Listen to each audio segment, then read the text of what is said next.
Any prosperity we do see is far and away mostly artificial. It's people borrowing and spending money they don't have on things they don't need and they can't afford to impress people they don't like. So, how long this can continue, I don't think it can go very much longer. Hey friends, welcome back. I'm very excited to have you all here, and I'm excited to have a new guest on the program. His name is Stephen Penny. You know his work. He's a columnist over at FTM Daily. He writes about precious metals. Stephen, welcome to the show. Hey Sean, thanks so much for having me. It's a real pleasure to be on with you. I've been listening to you for many years now, and just an honor to be on your show, and really appreciate all the great work you guys do. Well, it's an honor to have you. And guys, I should say, this interview, we're going to be talking about Donald Trump, obviously, on Thursday the 19th here.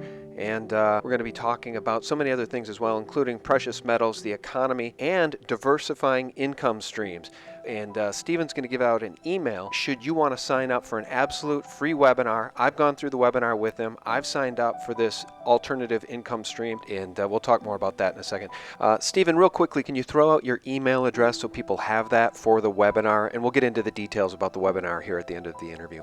Absolutely, Sean. My email address is trendtrader1, the number 1, at yahoo.com. Trendtrader1 at yahoo.com. All right. Stephen, let me just ask you, as it relates to Donald Trump, did you ever in a million years think that you'd see the deep state displaying itself so clearly in the wide open at this point? I mean, I think Trump has made more enemies he's probably got more enemies than Vladimir Putin. Yeah, I got to say, I am surprised, and I can't claim to say that I've got this guy figured out yet. On one hand, he's got the Goldman Sachs guys, and, you look at some of the people he's surrounding himself with, and you say, is it any different than who Jeb Bush, say, would have surrounded himself with? But then on the other hand, you have him pointing at CNN saying, you're fake news. Yeah. So I don't claim to have him figured out, but it's certainly going to be interesting to watch. Well, as I've been saying, we're definitely going to get the opposite of what Hillary the Witch Clinton would have given us, which is more of the same, right? More offshoring of American jobs, more rabble-rousing, threatening to go to war with Putin, TTP, TTIP, more secret trade agreements, more for the oligarchy, less for the people. Worst case scenario is we're going to get something better than what she would have given us.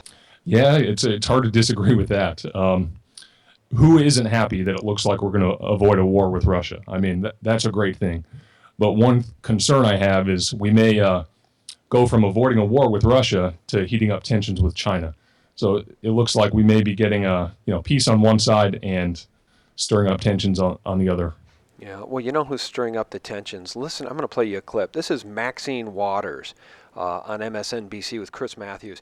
And, there's nobody in politics probably more crazy than Maxine Waters. But let me just play this exchange for you. You want to talk about absolute detachment from reality. Listen to this exchange. Well, let's talk about where that leads to, Congresswoman. You've raised a good point here. I guess for you, it is important. If we find out that somebody on behalf of Donald Trump was on the phone or in email relations with somebody in Russia or the ambassador to America from Russia, and there was some sort of, as you call it, collusion, then what? Does that make Trump subject to impeachment? What do you mean by not legitimate? Just generally what you mean by the term. By the way, I'm going to pause it there. She's calling Trump an illegitimate president, right? Suggesting that the Russians helped get him elected. I'd just like to repoint out for everybody, and our listeners know this, Stephen. If you look at Trump's rallies, 20, 30,000 people, those people did not show up at the invite of Vladimir Putin. They showed up because they wanted to see Trump defeat the witch Hillary Clinton. All right, we'll continue. Well, here's what I'm trying to get to. If we discover that Donald Trump or his advocates played a role in helping to devise strategy, if they're the ones who came up with crooked Hillary, if they're the ones who came up with she's ill, something's wrong with her energy, and the way that he basically, described her in the campaign, I think that is something that would put the question squarely on the table whether or not he should be impeached. Isn't it clear that these people have absolutely nothing? They're running with these fake reports about Russians stealing the elections, and she hangs her hat on if Donald Trump came up with the term, or if the Russians came up with the term crooked Hillary. She is crooked. She's crooked as the day is long. The WikiLeaks emails bear that out. It is, Sean. It's ridiculous. But to be honest with you personally, this election cycle, I haven't gotten as caught up in the minutia as I have in the past. And kind of the big picture things I'm looking at are tensions with China and I realized several years ago that I don't think we're going to change the big picture things here. And the sphere of influence I have is I can affect my family, my friends, and my neighbors and my coworkers. And those are the people I'm trying to wake up. Well, I know as it pertains to precious metals, you're more of a chartist and you do follow the charts. How has the UBS Deutsche Bank revelations of their clear and present manipulation of the precious metals markets changed your view of the way you look at the charts, the way you look at the metals? Should we not be expecting a massive breakout in the paper prices of gold and silver, if for no other reason because we see the peso and so many other currencies collapsing? Oh, absolutely. And I am a chartist. I do follow the technicals a lot, but I've been following the metals for almost a decade now, and for the first 7 or 8 years, I followed purely the fundamentals. And that's the long view I always keep in mind. I know the metals are going to trade many multiples of where they are now, but in the shorter term, I'm on with follow the money, and we focus on trend analysis. So with our short-term speculative capital, we focus on trading with the trend, and the trend is up in both precious metals, and I expect higher prices for 2017. And yeah, that day is going to come where, and if I can backtrack here to relate to your question, the current paradigm we're in, the price that we see is set by supply and demand of pieces of paper contracts set on the commodities exchange. It bears no resemblance at all to actual physical supply and demand. So I don't think that comes as any surprise to your listeners. So to answer your question directly, yeah, the day is going to come when the physical supply and demand will set the price. When that day comes, I don't know. I think it's probably going to be sooner rather than later. Well, and we know that there's a 1973 memo. I think it was Rob Kirby who just mentioned this in an interview. I've interviewed him about it as well. A 1973 memo reveals the fact that the metals futures markets were created to cap price. So it was widely acknowledged in this recently released cable that the whole reason why the futures market was created in metals was to suppress price. That on its face is a fraud, because we're told that the futures are about honest price discovery. The mainstream media feeds us this every day. They tell us that it's a conspiracy theory to think that it's anything other than honest price discovery, and they say it adds liquidity. No. In their own words that were written when it was conceived, they absolutely studied it, and they wanted a system that would be suppressive to price. Yeah, that doesn't surprise me at all. I'm not familiar with that memo, but one thing we can take solace in is that all manipulations come to an end. And I think this one is getting long in the tooth. And, I think we're going to see a true physical silver and gold price before too long here. What area of the country are you in? Let me ask you. Sure. I'm in Arizona. Okay. Well, I'm in the Midwest, and I don't know about what you're seeing with the economy, but when we go to, of course, we live in a pretty booming metropolitan area, but when we go out for dinner, generally speaking, on Thursday, Friday, Saturday, even sometimes Sunday nights, Wednesday nights, these little shop areas where they have the franchise restaurants, they're always packed. What are you seeing in your area in terms of economic activity? Are things improving, or are we only seeing temporary improvement because of all the cash that's been pumped into the system? Yeah, I mean, obviously any prosperity we do see is far and away mostly artificial. It's people borrowing and spending money they don't have on things they don't need and they can't afford to impress people they don't like. So, how long this can continue, I don't think it can go very much longer, but anything that can't be sustained won't be sustained. Right, and $20 trillion in debt really says it all. I've been saying that even if Trump can perform miracles, ultimately he can't save the dollar in its current state, can he? No, absolutely not. And to go back to your previous question, kind of as a thought experiment from time to time, if I'm walking through, say, a Walmart, I'll just do a thought experiment and imagine how are these people going to act, because the vast majority of people receive transfer payments from the government. So obviously that's going to end at some point. So how are people going to behave when those transfer payments stop, when the EBT cards stop, when the welfare checks stop coming, pensions, when government pensions stop? Because we know that day is coming. And to me, that's a best case scenario, is that, there's going to, no doubt going to be some form of civil unrest. And then the big question is going to be, how does the government respond?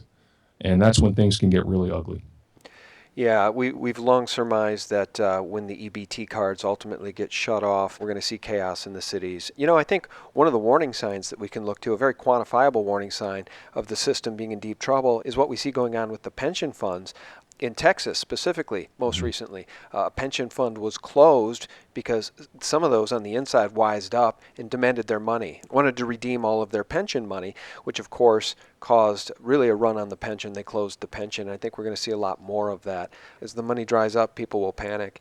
And that sort of leads us to this discussion about diversifying income streams.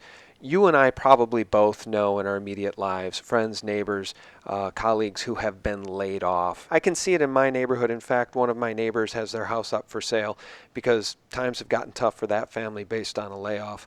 And it's the middle of winter here, so it's a bad time to sell a home. Have you seen that at all in your neck of the woods? I do. Thank God I haven't experienced that personally, but couple years ago, I kind of had the realization, and this is something we focus on at Follow the Money, is developing multiple income streams that, in our community, we tend to be preparedness minded, and we prepare for a lot of contingencies. We have our precious metals. We're prepared for that end game worst case scenario. But often, I think some of us don't prepare for the more mundane things like losing a job, short of, the system completely collapsing. Frankly, I think a lot of people walk around holding their breath day to day because so many people live so close to the precipice that if the husband or the wife, say it's a working couple, a working family with two incomes, if just one of those incomes goes away, you're 6, 8, 9 months away from catastrophe financially. And I think that is a very real scenario for most Americans. And when we talk about diversifying incomes, I guess I should just mention to the audience, I had been posting your stuff at SGT Report for some period of time. Then you contacted me about an opportunity that you wanted to share with me through a webinar. I really wasn't interested. I get all sorts of invites and emails about stuff like that.